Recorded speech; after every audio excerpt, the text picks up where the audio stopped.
Esta es una nueva oportunidad en la que nos acercamos hasta usted para invitarle a que juntos nos asomemos a la ventana de el mundo de la Biblia.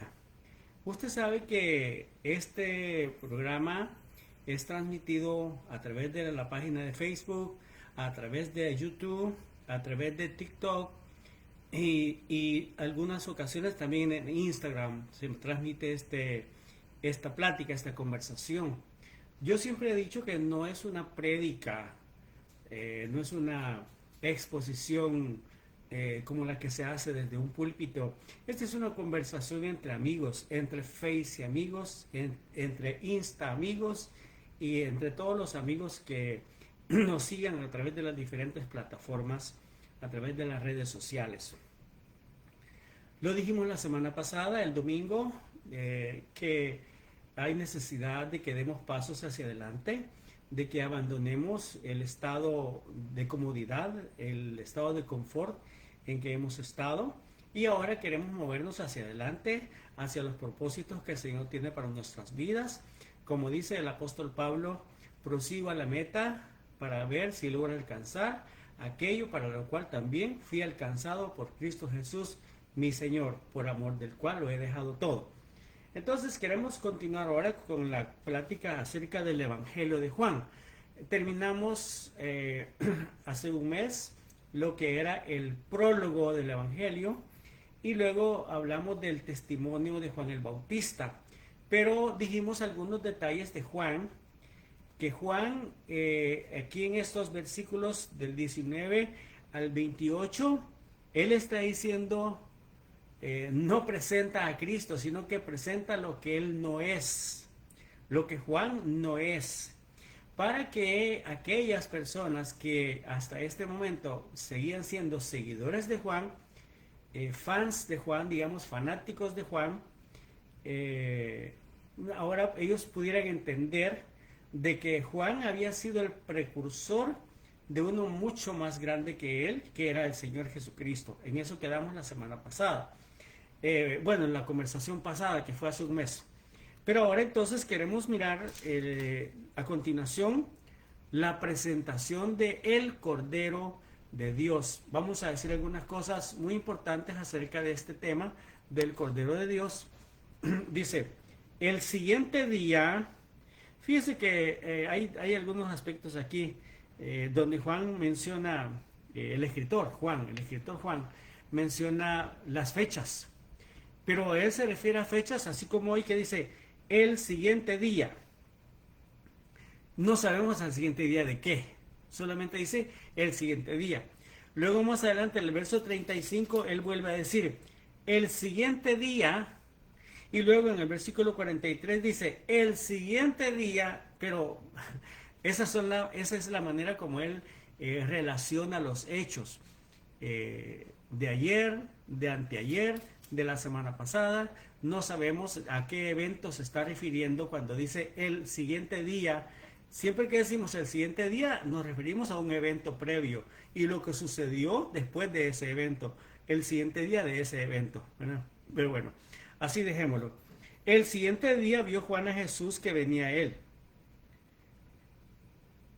y dijo, he aquí el Cordero de Dios que quita el pecado del mundo. Este es aquel de quien yo dije, después de mí viene un varón, el cual es antes de mí, porque era primero que yo, y yo no le conocía.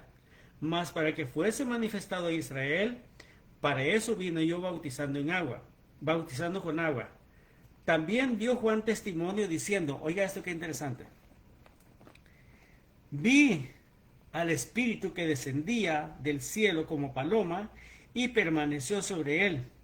Y yo no le conocía. Mire, enfatiza otra vez en el verso 31 y en el verso 33 dice, yo no le conocía, pero el que me envió a bautizar con agua, aquel me dijo, sobre quien veas descender el Espíritu y que permanece sobre él, este es el que bautiza con el Espíritu Santo. Y yo le vi y he dado testimonio de que este es el Hijo de Dios. Dejémoslo hasta ahí en este momento, esta lectura, dejémoslo hasta ahí. Esos 6 versículos únicamente, de 29 al 34, 5 versículos. Entonces, continuando pues hablando de Juan el Bautista, el escritor acá, que es Juan, otro Juan, o un discípulo de Juan, o quien quiera que haya sido, al decir esto, me estoy tomando el riesgo de, de que se me considere como que soy una persona que no cree que Juan haya escrito este evangelio. Pero le voy a decir una cosa, todos los libros, o mejor dicho, la mayoría de los libros del Nuevo Testamento, cuando se hizo, digamos, la confección de los libros, en realidad no había seguridad de quién era el escritor. Porque nadie dice, yo soy Marcos, el que escribo esto. O yo soy Mateo, yo Mateo escribí estas cosas. Con excepción de Lucas, que Lucas sí dice, y Lucas está dirigiéndose a un excelentísimo Teófilo, que era como digamos su auspiciador o su patrocinador, el que pagaba sus viajes, el que pagaba los viajes de Lucas era Teófilo, un rico hombre cristiano, comerciante de Antioquía, que como le dije hace algún tiempo, en Antioquía todavía existe un museo que se le conoce como el palacio de este hombre, de Teófilo, el palacio de Teófilo, que cree que ahí hubo una iglesia en los tiempos de 2000 años atrás, y creen que eso que encontraron ahí, unas ruinas arqueológicas que encontraron ahí, se le conoce como el Palacio de Teófilo. Entonces, hay una prueba histórica y arqueológica entonces de la existencia de este individuo que se llamó Teófilo en el caso de Lucas. Pero en el caso de Juan, fíjese que Juan es un libro que fue escrito por lo menos 5 veces antes de ser reconocido como el evangelio que lleva el nombre de Juan, Evangelio según San Juan. Antes de llegar a ese punto de ser reconocido, se hizo una recopilación de por lo menos 5 escritos diferentes de este Evangelio de Juan. Entonces, pues como le dije, al final ya no se sabe si realmente fue Juan el que escribió, Juan el apóstol, o un discípulo de Juan, o fue Policarpo, que él dio testimonio de que él fue discípulo de Juan, pero Policarpo dice en sus narraciones, en su testimonio, él dice que él fue discípulo de un anciano en Éfeso que se llamaba Juan, que a esa edad centenaria hablaba de que había caminado con el Mesías. Eso es lo que decía ese anciano que fue maestro de Policarpo, y entonces él decía, yo caminé con el Mesías, yo caminé con el Cristo, porque era griego, ¿verdad? El Cristo. Entonces, Policarpo, ese es el testimonio que da. Por eso se cree que Policarpo fue discípulo de Juan, el apóstol del Señor. ¿Verdad? Entonces, la cosa es de que para este tiempo, como le dije, habían muchos escritos, muchos textos, muchos manuscritos. Entonces, cuando se hizo la recopilación de todos los manuscritos, se llegó a la unidad de un solo libro que se llamó el Evangelio de Juan. Ahora, en este momento, por eso es que la expresión al siguiente día o al día siguiente o al tercer día, como dice en más adelante cuando habla de las bodas de Caná, que inicia diciendo al tercer día, y luego más adelante va a seguir mencionando después de esto, enseguida, al otro día, y así esas palabras, esas frases van creando unidad y le van dando sentido a la obra literaria, en este caso el Evangelio de Juan. Entonces, en lo que sucede aquí es muy interesante, fíjese, porque Juan el Bautista va a dar testimonio de que él no era el Mesías, él no era el Cristo, él no era el hombre que Israel estaba esperando, el profeta que Moisés había anunciado, sino que él solamente era una voz, ya se lo dijo anteriormente. Él solamente estaba cumpliendo una profecía de Isaías que decía: voz que clama en el desierto, preparad el camino del Señor. Entonces, pues, no está diciendo él que él es el Mesías, sino que dice: yo soy solamente la voz de uno que clama en el desierto. Entonces, y ahora aquí, él va a dar un testimonio bien formidable acerca de lo que él vio, porque lo que él vio no lo vieron los demás. Fíjense, lo que él vio no lo vieron los demás. Y entonces uno dice, ¿va? ¿Por qué no se escribió en el momento las cosas que se estaban viendo? Porque es porque la gente no vio. Juan, el testimonio es este: mire, este es aquel de quien yo les dije: después de mí viene un varón, el cual es antes de mí, porque es primero que yo. Y dice: yo no le conocía. Fíjese qué interesante: yo no le conocía. Y en el verso 33 vuelve a decir: yo no le conocía. Dice 2 veces, dice que él no le conocía. Pero dice: el que me mandó a bautizar en agua, el que me mandó a bautizar con agua, él me dijo estas palabras: ve y bautiza con agua a todos los que vengan a ti. Y entre todos los que vienen a ti, va a venir uno al cual tú no sabes quién es, pero el Espíritu Santo vendrá sobre él y reposará sobre él. Cuando tú veas a ese hombre, que el Espíritu Santo desciende sobre ese hombre y que permanece sobre ese hombre, entonces señálalo, porque Él es el Cordero, porque Él es el que va a bautizar con Espíritu Santo y fuego, porque Él es la razón por la cual tú estás aquí. Entonces, fíjese, la vida de Juan tenía un objetivo, tenía una razón, tenía una meta, tenía un propósito: vida con propósito, vida con razón, vida con meta, vida con objetivo. Eso era Juan. Pero un objetivo hasta este momento desconocido. Él solamente estaba a la expectativa. La gente venían, eran bautizados. Los soldados venían y le preguntaban: ¿qué haremos? Y él decía: confórmense con lo que ganan. No abusen de las personas. Y los recaudadores de impuestos venían y les decía: ¿y nosotros? No, ustedes cobren solamente lo que deben de cobrar, lo justo, lo legal. No cobren para su enriquecimiento, no lo hagan. Y los sacerdotes y los escribas y los fariseos venían y le decían: ¿nosotros qué podemos hacer? Y él les decía: generación de víboras, ¿quién les enseñó a huir de la ira venidera? Entonces Juan a los pecadores les daba una salida, y a los religiosos los condenaba de una vez. ¿Quién les enseñó a huir de la ira venidera?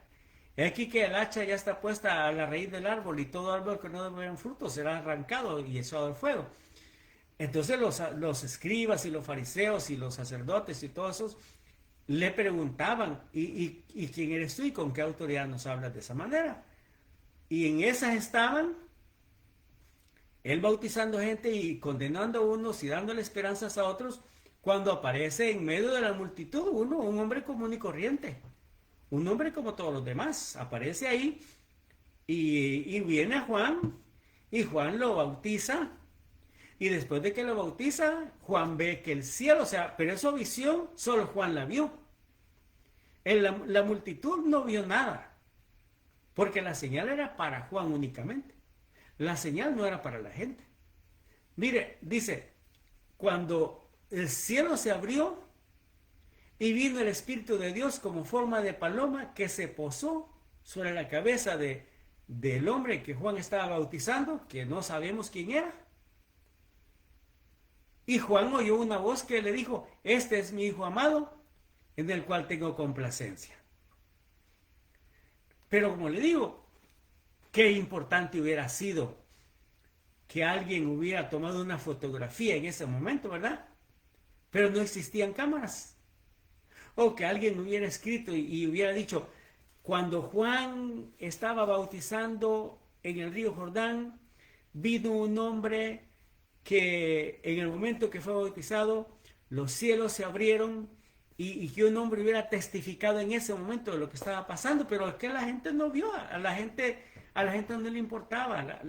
Jesús no era un personaje importante en ese momento. Nadie estaba ahí como que abran paso porque aquí viene Jesús. No. Cuando Juan dijo, he aquí el Cordero de Dios que quita el pecado del mundo, nadie se, ¿cómo le dijera? Nadie se alteró, nadie aplaudió, nadie dijo, qué bendición, este es el hombre.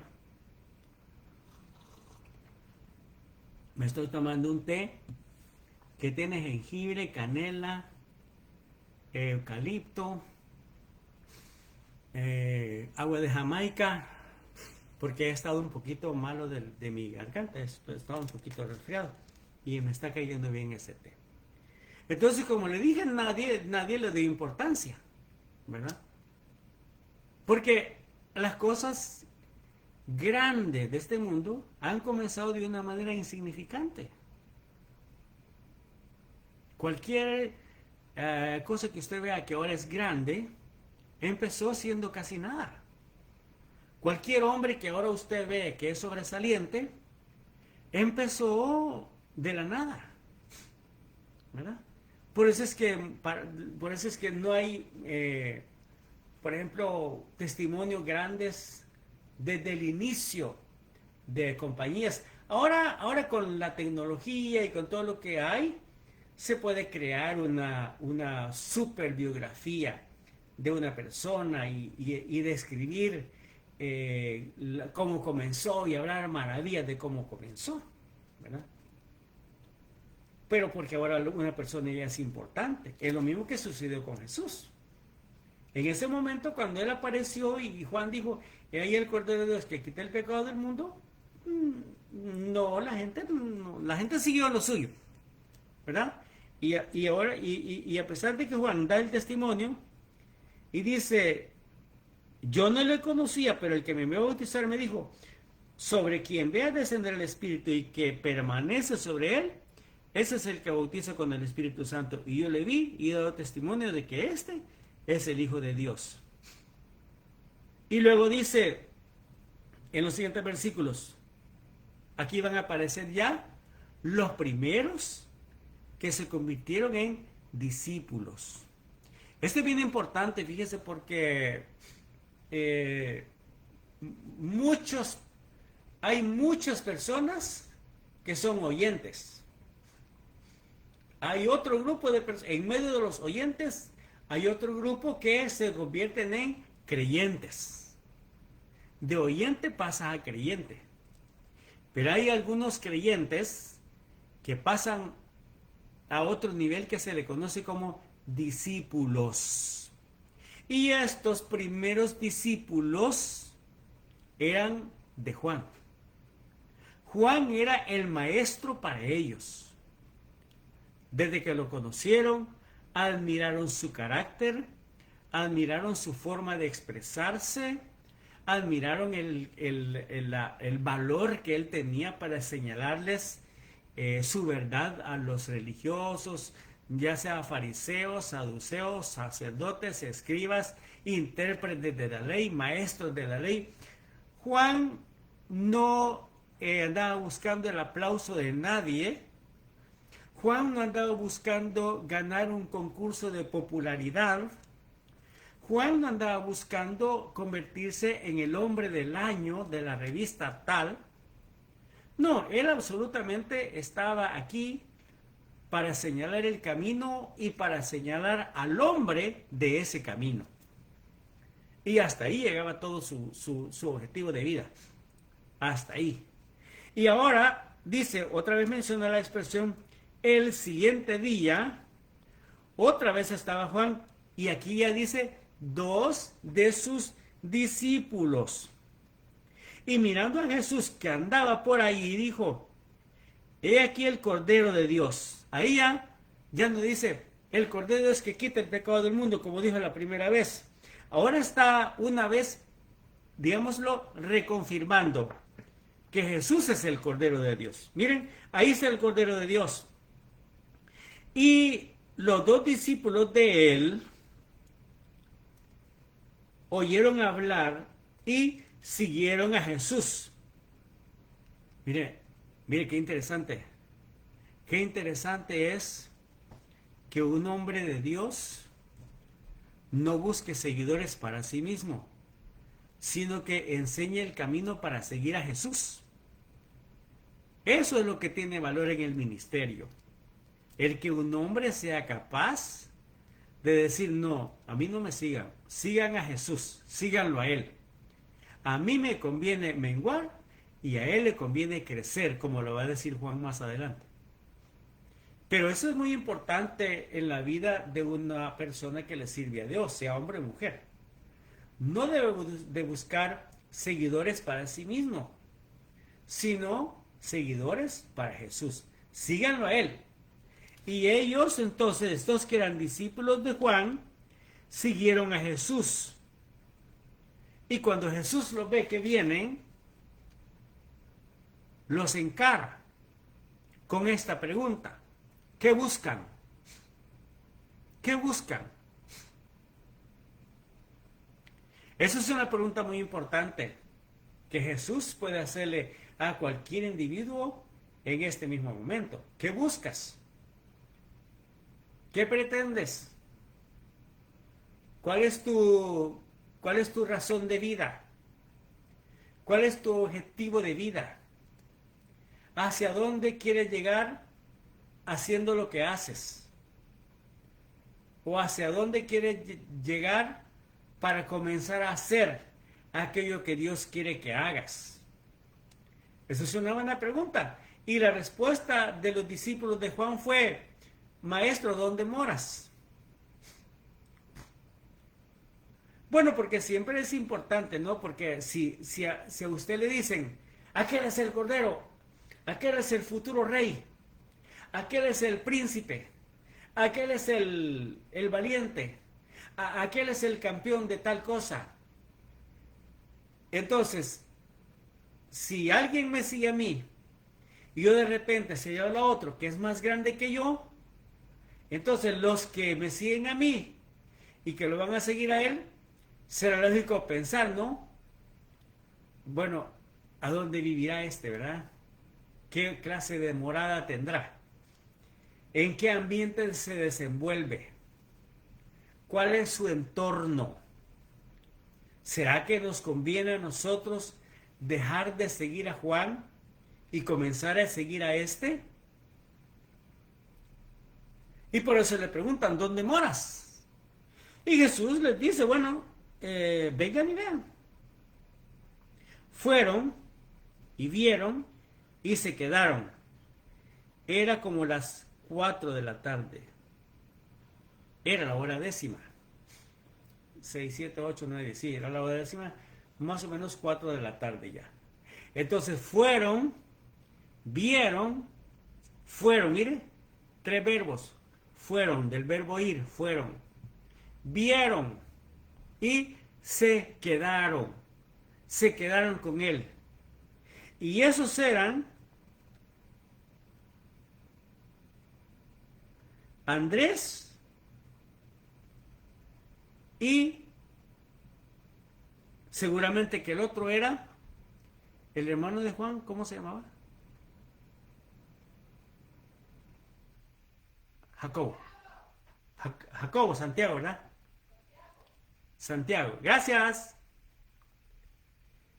Jacobo, ¿cómo se llaman? Andrés y Santiago, o Andrés y Jacobo, eran discípulos de Juan y ahora van a seguir a Jesús. Y Andrés encuentra a Pedro, su hermano, y Jacobo encuentra a Juan, su hermano. Entonces ya ahí, más adelante ya van a ver 4. Hemos hallado al Mesías, dicen. Y entonces Andrés trajo a Pedro. Y hemos hallado al Mesías. Y cuando Andrés trae a Pedro a Jesús. Jesús lo mira.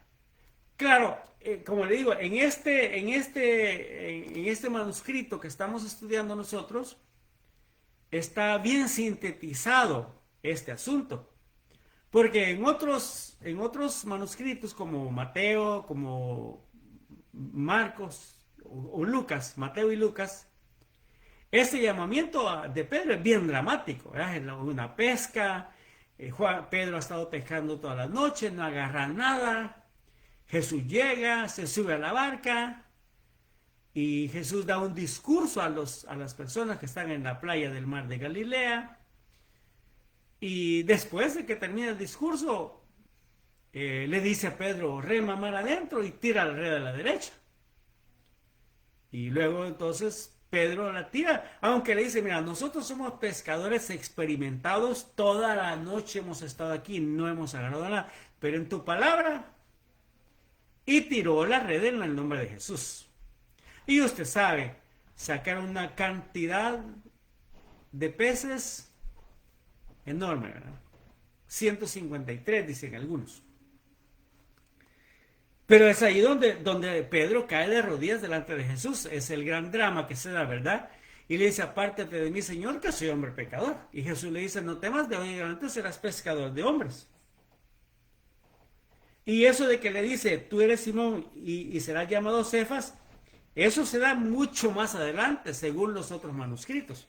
Pero como aquí está haciendo una síntesis, el escritor está haciendo una síntesis de los eventos, el escritor, que no le interesa el llamamiento de los discípulos, sino que al escritor lo que le interesa es demostrar que Juan el Bautista no era el hombre esperado, sino que Juan el Bautista solamente era el precursor, pero que el verdadero hombre, el verdadero hijo del hombre, el verdadero hijo de Dios, el verdadero logos, era Jesús. Ese es el punto que le interesa al escritor.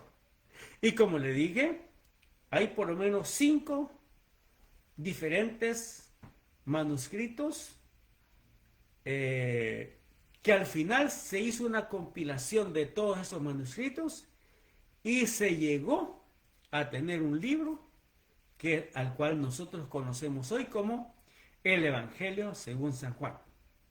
Mire, este Evangelio según San Juan es tan profundo, es tan difícil, es tan hermoso, es tan glorioso, es tan celestial, que es difícil de comprender y de aplicar. Por eso cuando nosotros hemos cometido errores en la vida, antes cuando la gente se convertía, digo antes porque ahora ya no se miran conversiones en las iglesias, ya toda la gente es convertida, aparentemente. Pero antes cuando la gente se convertía y uno les daba un discipulado para nuevos creyentes, así se llamaba. Las iglesias tenían manual de discipulado para nuevos creyentes, ahora ya no existe eso. Pero la gente decía, hermano, ¿y cómo debo empezar a leer la Biblia? Y uno le decía, leer el Evangelio según San Juan, ese es el más fácil, ese es el más sencillo de entender. Pero cuando nosotros nos ponemos a analizar este Evangelio, en realidad no es tan sencillo. Mire, este es creo que la 5ª semana en que estamos conversando acerca de este Evangelio y todavía no terminamos el primer capítulo. Hemos llegado hasta el verso 42, donde el Señor le va a decir a Pedro, o le dice aquí, en síntesis, tú eres Simón, hijo de Jonás, tú serás llamado Cefas. Pero en la historia, en los diferentes manuscritos de evangelios, este momento lo encontramos bien adelante. Pero aquí está al principio, en los primeros versículos. Dios los bendiga esta noche. Ha sido un privilegio enorme para mí. Primo Iván, gusto de saludarte hasta San Francisco, a la costa oeste. Estamos de costa a costa, primo Iván. Gusto de saludarte. Dios te bendiga. Y a todos nuestros eh, seguidores también, los que siguen esta página, El Mundo de la Biblia. Dios los bendiga a todos. Cuídense, feliz noche o feliz día donde quiera que usted sintonice esta transmisión. Que Dios lo bendiga ricamente. Es nuestra oración. Y recuerde, una vez que descubrimos el objetivo de la vida cobra sentido. Una vez que descubrimos el propósito de la vida cobra el verdadero sentido. No podemos seguir avanzando. Hagamos un alto, analicemos nuestra vida y descubramos cuál es el propósito por el cual vivimos. Quiera Dios que la sangre de Cristo, que nos limpia de todo pecado, purifique nuestras conciencias para que podamos sentirnos en libertad de presentarnos delante del trono de la gracia para obtener misericordia de Dios para nuestras vidas. Grande es su misericordia, grande es su fidelidad para con nosotros. Dios le guarde, Dios le bendiga esta noche. Eduardo Quijano para usted desde Gettysburg. Mi esposa por allá atrás, lanzándome las ideas cuando se me olvidan. Bendiciones para todos, adiós. Cuídense mucho.